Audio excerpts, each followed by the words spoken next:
ইয়া আগা শেষ, এখন হুচ্চালই। High high রে, পানি এত ঠান্ডা কে? শীতকালে আগলে এই একটা ঝামেলা। অহন কি করি? খারা নেতা সাহেবরে কল দেই। হ্যালো নেতা সাহেব, হাই কি হইছে? এই যে আমি জঙ্গলে আগ দিয়েছিলাম, আমার আগা শেষ। তো পরিষ্কার করে আয় পর। আরে পরিষ্কার যে করমু, পানি তো অনেক ঠান্ডা, হাত দা ধরনি যেতেছে না। তো শীতের দিন পানি তো ঠান্ডা থাকবই, এটা লইয়া কি আমারে ফোন দেওয়া লাগে? আমি কি করবো এই জায়গায়? আমার একটু পিছন দা, আপনি পরিষ্কার করে দিয়া যান।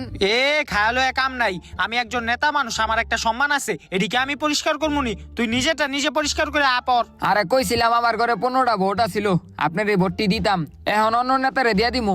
কি 15টা ভোট? কিরে নেতা সাহেব কই গেল? আরে বেটা, অন্য নেতারে কি লিগা ভোট দিবি? আমি আসি না। এই যে দিক দা নিচে একটু ময়লা আছে, পরিষ্কার করে দেন। হ্যাঁ পরিষ্কার করে দিতেছে। আহ